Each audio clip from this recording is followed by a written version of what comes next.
Angelina dan rekan saya Febrian Papuana. Kami dari kelas 11 BDP 1. Di sini kami akan menyampaikan novel yang berceritakan tentang 7 lukisan horor karya dari Lexisu. Terdapat inti dari novel 7 lukisan horor Omen 2. Yang pertama itu adalah lenyapnya seorang secara misterius. Kasus lenyapnya sejumlah orang secara misterius ini terjadi di SMA Harapan Nusantara. Ada monster yang tidak diketahui apakah itu nyata atau hanya imajinasi, yang katanya Algojo bertampang monster dan bersenjata parang yang mengerikan, yang konon keluar dari 7 lukisan horor. Gosipnya dia berniat menjatuhkan hukuman kepada orang-orang yang terlibat dalam tragedi tahun lalu. Tidak diketahui apakah tokoh ini nyata atau hanya imajinasi. Lalu terdapat surat ancaman. Sebuah surat ancaman dilayangkan ke kepala sekolah SMA Harapan Nusantara, menyebabkan mereka terlibat dalam peristiwa ini. Dengan bantuan mantan tukang ojek muka masam dan montir baik hati garis miring bos geng motor, mereka pun mengadakan berbagai penyelidikan mengenai tragedi tahun lalu. Terdapat orang yang terlibat pun lenyap, namun satu demi satu orang yang terlibat dalam kejadian ini pun mulai lenyap. Yang tertinggal hanya ruangan berantakan akibat pergulatan dan lukisan yang menggambarkan hukuman mengerikan yang diterima oleh orang-orang tersebut. Tidak diketahui orang-orang ini masih hidup atau tidak. Menyelidiki pelaku kejahatan, menemukan orang-orang yang lenyap dan menyelamatkan mereka sekaligus membekuk pelaku kejahatan yang sebenarnya.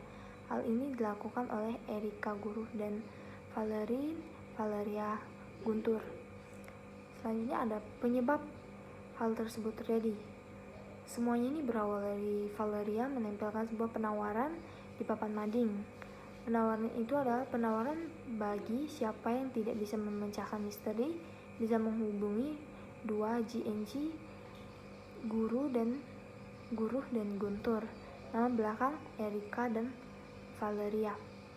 Kelakuan Valeria ini diketahui oleh Bu Rita, yaitu kepala sekolah SMA Harapan Nusantara. Maka dari itu, dia dan Erika dipanggil untuk menemui Bu Rita. Bukannya dimarahi, mereka malah disuruh memecahkan sebuah misteri lagi. Ternyata Bu Rita menerima surat teror yang mengatakan bahwa Algojo 7 lukisan horor akan keluar dari lukisan untuk menghukum para penjahat tragedi tahun lalu dengan cara yang sudah ditentukan sesuai gambar yang ada di lukisan. 7 lukisan horor ini adalah milik Rima Hujan yang akan dipamerkan. Menurut informasi yang didapatkan Valerie dan Erika, tragedi tahun lalu yaitu meninggalnya Reva karena jatuh ke kolam yang sedang dikuras. Andara bersama beberapa geng motor mencuri uang amal yang berada di ruangan kepala sekolah, dan Indah meninggal karena gantung diri. Menurut Pak Rufus, guru BP yang sering banget menceramahi Erika, ketika kejadian tersebut saling berkaitan. Valerie dan Erika mulai menginterogasi teman-teman Reva yang pada waktu itu terjadi berada di dekat gadis itu. Ada 4 orang yang mereka interogasi, yaitu Oki, Dian, Santi, dan Calelina. Di sini Valerie dan Erika mengetahui bahwa Calelina membenci Reva. Bahkan tak jarang Calelina mengerjai Reva. Hal itu dilakukan karena Reva berpacaran dengan Andra, cowok yang juga ia taksir. Setelah itu singkatan dari Valeria biar gak kepanjangan, dan Erika menemui Andra di Dragon Pool, dibantu oleh Victor Yamada atau mantan tukang ojek Erika yang sekarang berubah status jadi pacar Erika, dan dia ternyata seorang jutawan. Nah, Leslie Gunawan, seorang montir juga sahabat Victor. Mereka menginterogasi Andra. Ternyata alasan cowok itu mencuri uang amal adalah karena dia disuruh Indah, sepupu Reva. Indah tahu siapa yang membunuh Reva, tetapi dia untuk membongkar pelaku, dia membutuhkan uang amal tersebut dan Indah menyuruh Andra yang mengambilnya. Pameran lukisan pun tiba dan ternyata lukisan Rima dan ada yang mengubahnya lagi. Yang semula hanya untuk abstrak kini terlihat nyata. Awalnya lukisan ini menggambarkan seseorang dengan rambut pendek sedang mengedor pintu, sementara Algojo bertampang monster memegang parang besar dari belakang. Kini si korban digambarkan berambut panjang kemerahan, memakai jam tangan silver, dan ada topeng di pipinya. Itu Chalina, Erika, Valeria, Rima, Victor yang diundang Erika, Leslie yang diundang Valeria, serta ketiga teman Erika, Daniel, Welly, Amir segera berpencar untuk mencari Chalina. Mereka takut lukisan itu akan menjadi nyata mengingat lukisan Rima sering menjadi kenyataan. Di tengah perjalanan, Val dan Leslie terpaksa berpisah karena kerumunan orang-orang yang membuat mereka berjalan berlawanan arah. Val menelusuri semua koridor yang mengarah ke belakang panggung hingga membawanya ke sebuah ruangan. Ruangan itu sepertinya tidak pernah lagi terpakai. Ada bercak darah di pinggir pintu tersebut. Val mencoba untuk membuka pintu tersebut, namun ternyata pintu tersebut terkunci. Ia mencoba mendobraknya, namun kakinya malah tersangkut di pintu yang sudah setengah jebol tersebut. Dan pada saat itu Leslie datang untuk menolongnya. Lalu Leslie mendobrak pintu itu. Val tercengang melihat keadaan di dalamnya. Beberapa barang hancur berantakan dan lebih mengerikan, banyak darah berceceran di mana-mana. Dan sebuah jam tangan silver yang dia kenali sebagai jam Chalina juga terletak di lantai ruangan tersebut. Val dan Leslie segera menghampiri Pak Rufus dan melaporkan apa yang mereka lihat tadi. Pak Rufus tentu saja tercengang, lalu mereka bertiga berjalan menuju ruangan Bu Rita untuk melaporkan kejadian ini. Di tengah perjalanan, Erika, Victor, serta Amir muncul dan ikut bersama mereka. Begitu pintu ruangan Bu Rita dibuka, semuanya kembali dibuat tercengang. Ruangan itu porak-poranda seperti di ruangan tadi ditemui Val. Ruangan Bu Rita juga terdapat darah yang berceceran di mana-mana. Di dindingnya terdapat lukisan horor kedua. Lukisan itu menggambarkan seseorang dengan rambut sarang tawonnya terkapar di meja kerja dengan hampir putus. Sosok itu begitu mirip dengan Bu Rita. Lalu mereka memilih keluar. Daniel, Welly, dan serta Amir memberondongi mereka dengan berbagai pertanyaan. Erika tidak menjawab, tetapi malah balik menginterogasi mereka bertiga. Ketika Erika tahu mereka bertiga pasti tahu sesuatu hal menyangkut tragedi tahun lalu. Dan benar saja, Daniel mengaku bahwa dirinya mengira kejadian Reva bukan kecelakaan, melainkan ada seseorang yang sengaja mendorongnya. Setelah itu, alasan Andra mencuri uang amal itu bukan disuruh Indah, melainkan untuk bisa memenangkan permainan poker bersama Daniel, Welly, Amir, Chalina, serta Gordon. Suatu malam, Val dan Erika memutuskan untuk pergi ke sekolah guna mengetahui siapa yang mengubah lukisan-lukisan Rima. Dibantu oleh Cuk, tukang becak langganan Erika. Malam itu mereka bisa sampai dengan selamat di sekolah. Dengan hati-hati mereka berjalan menuju ruangan kesenian. Sesampainya di sana, mereka melihat sosok Algojo bertubuh besar siap mengayunkan parangnya ke tubuh seorang cowok yang terkapar tak sadarkan diri. Cowok itu adalah Garden. Algojo itu menghentikan kegiatannya dan melihat Val serta Erika. Langsung saja Algojo tersebut menyerang satu di antaranya, Erika. Untuk beberapa saat Val terdiam, namun dengan sigap ia menundukkan kepalanya ketika bunyi wush datang. Dari arah belakangnya ada Algojo lain yang menyerangnya. Val dan Erika mencoba untuk membuka identitas si Algojo, namun gagal karena kedua Algojo itu keburu-buru.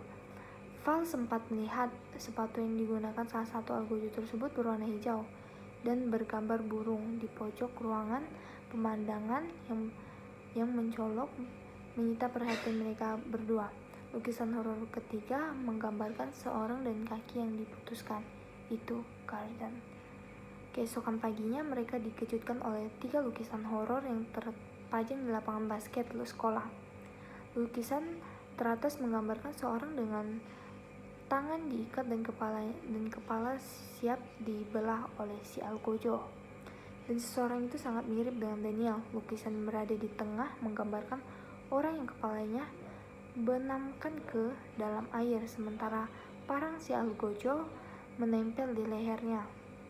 Dan orang itu adalah Welly. Lukisan terbawah menggambarkan seseorang dengan menahan dirinya di undakan teratas sebuah tangga, dan orang itu adalah Amir. Val, Erika, dan Rima memutuskan untuk mencari Daniel, Welly, serta Amir. Tak disangka, Victor dan Leslie sudah berada di sekolahnya. Erika langsung meminta bantu mereka untuk mencari keberadaan ketiga temannya itu. Tiba-tiba, Rima mengambil kuncinya yang ketinggalan di ruang kesenian. Val menemani Rima, mengingat gadis itu adalah korban terakhir dari lukisan horor. Namun, di luar dugaan mereka malah terkunci di ruangan kesenian.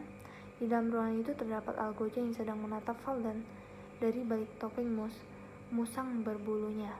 Ketika Val kembali mengarahkan panahnya ke depan, sosok Algojo lain sedang berjaga-jaga di belakang Rima. Mereka terjebak. Wah. Dari omen kedua ini sangat menegangkan dari sebelumnya. Pasti penasaran dong siapa sebenarnya dari misteri kedua ini. Di sini munculnya tokoh baru, yaitu Leslie Gunawan, sahabat Victor Yamada, yaitu dimana tentang mereka berdua ini. Jadi Leslie, atau yang sering dipanggil Les ini adalah seorang montir di sebuah bengkel, namanya Bengkel Gila. Cowok ini ternyata suka sama Valeria. Begitupun dengan gadis itu. Valeria ini adalah gadis yang berpenampilan cupu, tapi itu cuma nyamar. Baik, sekarang kita tinggal baca bukunya aja. Kalau Victor Yamada ini dia adalah mantan tukang ojek Erika. Masih ingat dengan si tukang ojek tadi, si high class garis miring Chogan? Nah, ternyata dia itu seorang jutawan, dan sekarang dia menjadi seorang Vic, adalah pacar Erika. Halo teman-teman, gimana nih? Kalian sudah mendengarkan cerita di atas itu seperti apa? Nah teman-teman, cerita dari novel yang sudah kami baca yang berjudulkan 7 Lukisan Horor karya Lexisu yang memiliki amanat pesan yang dapat saya sampaikan seperti ini. Nah teman-teman, bagi kalian yang sudah berpacaran tetapi masih di bawah umur, berpacaranlah sewajarnya saja, menjalinlah hubungan dengan sebaik mungkin, berpacaran dengan cara sehat. Masih banyak kok cara sehat saat kita melakukan pacaran. Teman-teman yang perempuan, bagian perempuan seperti saya, kita itu perempuan, harkat dan martabat kita sangat tinggi. Jika kita salah jalan, maka semua akan terkena akibatnya, terutama kedua orang tua kita dan juga sanak saudara kita. Nah teman-teman, ketika penyesalan itu datang, kita sudah tidak bisa berbuat apa lagi, bukan? Penyesalan tetap penyesalan. Jika kekasih kita ingin bertanggung jawab, itu masih mending teman-teman. Tetapi kalau kekasih kita pergi begitu saja, menghilang begitu saja, yang nyesal itu siapa? Kita sebagai perempuan. Jadi menjalinlah hubungan yang baik, jalinlah hubungan yang sehat, jalinlah hubungan yang takut akan Tuhan. Dan bagi teman-teman yang sudah memiliki pacar, sekarang bisa mendengarkan beberapa nasihat dari saya, terutama bagi perempuan nih ya. Teman-teman, kalau benar-benar kekasih kita mencintai kita, dia tidak akan merusak kita sebelum pada waktunya. Dia malahan akan menjaga kita, menjaga aurat kita, menjaga diri kita, bukan malah merusak diri kita. Ingat itu teman-teman. Jika teman-teman sudah menemui pacar yang dikit-dikit membahas tentang yang negatif, dikit-dikit membahas tentang seks, lebih baik jangan menjalin hubungan bersama dia. Karena apa? Karena suatu saat itu akan terjadi kepada kalian juga. Ingat teman-teman, kita perempuan, kita mudah terayu, kita manusia yang tidak sempurna, kita manusia yang mudah dengan hal yang negatif. Jadi bagi teman-teman yang perempuan, belajarlah saling menghargai, belajarlah saling mengasihi, belajarlah saling menjaga, melindungi. Bagi kalian cowok-cowok juga, laki-laki, kalian itu ketika kalian sudah menikah, kalian akan menjadi panutan bagi istri dan anak-anak kalian. Jika kalian melakukan hal itu, apa yang bisa kalian dapatkan? Nanti anak-anak kalian juga akan ikut jejak kalian sebagai orang tua. Terutama pada para laki-laki. Laki-laki itu adalah kepala rumah tangga. Jika kepala rumah tangganya seperti itu, gimana dengan keselanjutannya di dalam keluarga itu? Teman-teman sudah mendengar cerita yang tadi. Seorang perempuan yang dihamili oleh kekasihnya. Dia sakit hati karena kekasihnya pergi dengan yang lain. Karena kekasihnya meninggalkan dia di saat dia hamil. Di saat mereka melakukan hubungan itu sesuai di kemauan mereka. Mereka melakukannya dengan senang hati. Mereka melakukannya dengan kemauan mereka masing-masing. Tetapi ketika perempuan itu sudah hamil, laki-laki itu malah meninggalkan dia. Pada suatu saat perempuan itu menemukan laki-laki itu dan dia bunuh laki-laki itu. Karena dendam yang tidak terbalaskan, akhirnya terbalaskan. Dia ingin menuntaskan dendamnya itu kepada pria atau kekasihnya. Kita sebagai perempuan sakit hati, wajar kita sakit hati. Tapi sebelum itu tiba, teman-teman jangan melakukan hal itu. Jika teman-teman tidak melakukan hal itu, maka semua itu tidak akan terjadi. Jika teman-teman memiliki pacar yang sering membahas tentang seks, membahas tentang hal-hal negatif, lebih baik teman-teman bilang seperti ini, kalau jika kamu mencintaiku, kamu akan menjagaku. Jika kamu tidak mencintaiku, maka kamu akan merusakku. Ingat teman-teman, hidup cuma sekali, ya. Jangan pernah melakukan hal yang bodoh. Kita masih anak remaja di bawah umur. Cerita di atas sangat menarik bagi kehidupan saya sendiri. Sangat menarik bagi kehidupan orang lain mungkinnya yang membaca cerita ini. Karena mengajarkan hal baik. Karena mengajarkan teori-teori yang baik tentang menjalin hubungan yang baik. Dan akhirnya hubungan yang pertamanya awet, langgeng, bahagia. Akhirnya berakhir dengan mengenaskan. Nah teman-teman, pesan yang dapat saya sampaikan, jalinlah hubungan yang baik, jalinlah percintaan yang baik supaya tidak terjadi dari hal yang kita tidak inginkan. Kalian tidak mau kan terjadi hal seperti yang cerita kami di atas, hamil, tidak tanggung jawab, dan juga terjadi pembunuhan. Kalian pasti tidak mau. Karena kita ingin menjadi anak-anak yang baik. Maka dari itu teman-teman, sadarilah sebelum kejadian itu terjadi. Sadarilah sebelum perbuatan itu kalian lakukan. Kiranya amanat yang saya sampaikan dapat bermanfaat bagi kalian semua. Tuhan Yesus memberkati. Selamat. Nah, sekian penjelasan dari kami tentang novel 7 Lukisan Horor. Semoga apa yang kami jelaskan dapat dipahami dan dapat dimengerti. Sekian dari kami. Terima kasih. Dadah.